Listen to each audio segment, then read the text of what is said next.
No, I do, I really do, Mr. Campbell. Okay. After thinking about it, I don't advocate that we do an 8-room addition at the Barron School because of what Chris said about core facilities. I don't believe that's, I don't think that that's necessary. However, I asked for these numbers, and I'm going to make the pitch because there's a couple things. First of all, on enrollment, if, I understand this. I'm looking at our budget book.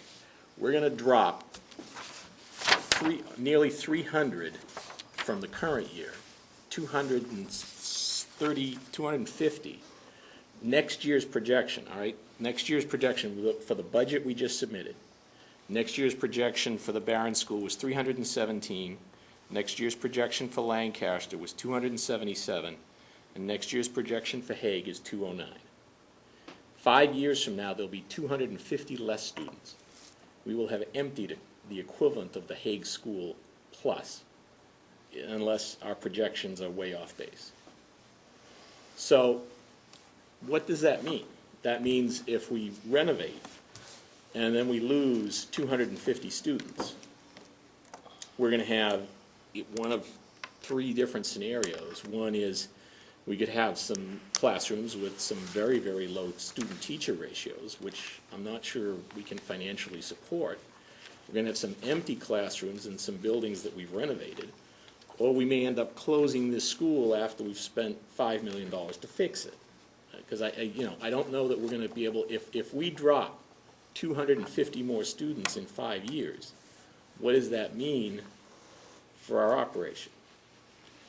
The second thing I would say is if we did a 4-room addition to the 2 schools, and then projecting down, remember that we're not going to be at the populations we are now.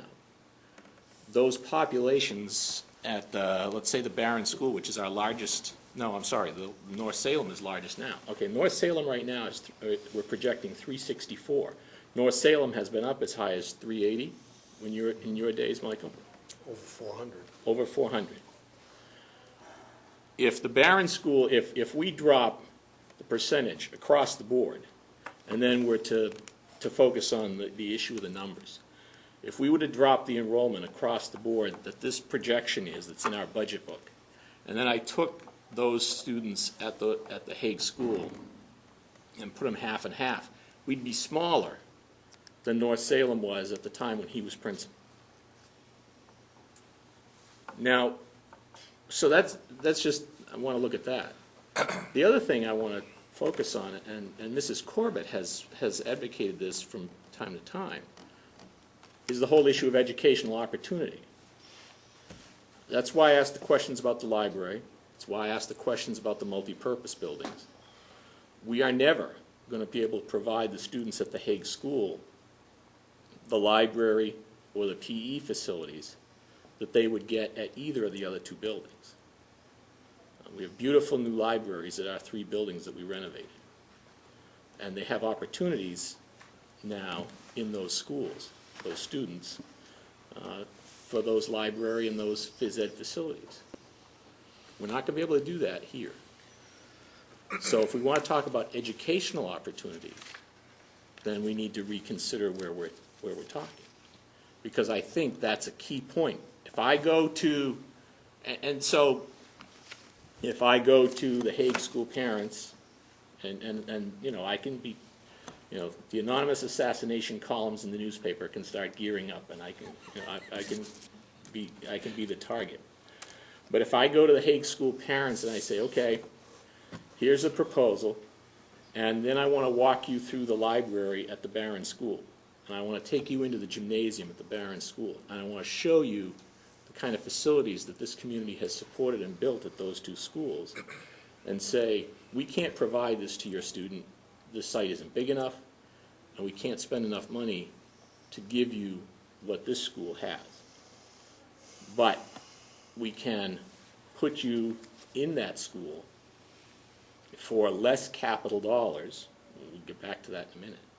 We can put you in that school for less capital dollars, and you can have those educational opportunities that those programs provide.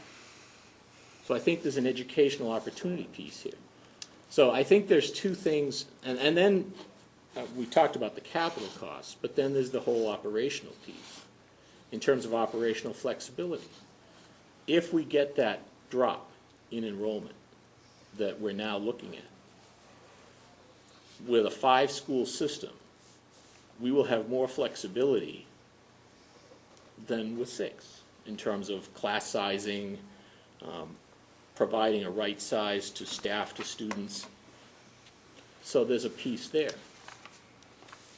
We talked about the we talked about the capital cost, but there's also an operational cost. If we were, I think, and I've looked at the numbers, okay, for better or worse, I'm the guy that looks at numbers more often than almost everyone else except the paid staff. I think conservatively, you would be looking at a savings of over $500,000 a year in operational costs by going to a 5-school model. That's in addition now to the capital savings.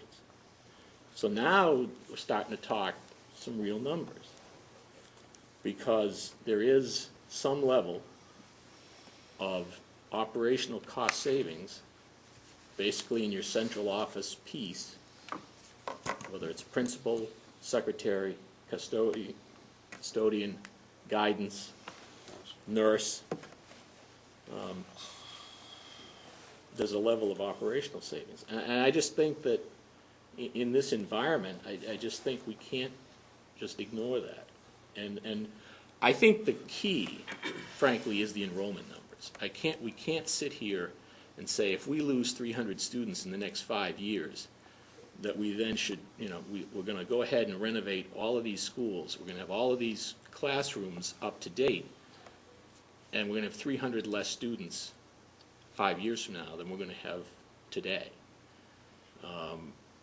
And how that's going to become inordinately more expensive to operate the Salem school system. So, yeah, I asked for these numbers. I've thought about it over the time, and I agree that I think an 8-room classroom, because then we will get A, bigger numbers than we want, and B, we will put the strain on the core facilities that I think we don't have to do. But if you're talking enrollments, you're talking educational opportunity, usually the money and the educational opportunity are like this. Okay, you have to give up one for the other. In this case, I think you increase the educational opportunities and you save the money, both in operational and in capital.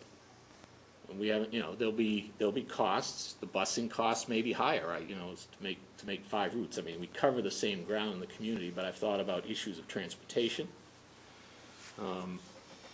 There's issues of, cafeteria staff. But again, if our enrollments are trending down, even the Lancaster and the Barron School are not going to be any larger than North Salem School was back in Michael's day as principal.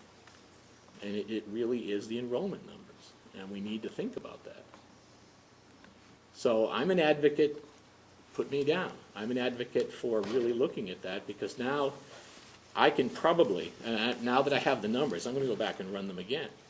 If we can save an operational cost, and keep in mind this won't happen for another year, so even these enrollment numbers will be less if our projections are right. If we could say to the community, the 4 classroom option, the 3.9 million, I want to run some numbers. I can make a case that we can pay for that out of operational savings and capital savings over the life of the bond. So that it costs us 0 net to do those 2 additions, because we'll offset with operational savings over the life of the bond. Once it's paid for, personnel and personnel costs are with you all the time. Hopefully capital costs get retired eventually. So, and I understand I may be a minority of one here, and that's fine. But I'd ask you to think about those things. And I'm going to put them back together now that I've got the numbers. and ask you all to think about it. And I understand where that puts me, but, you know, educational opportunity and enrollment reductions, I think we need to think about. That's where I am.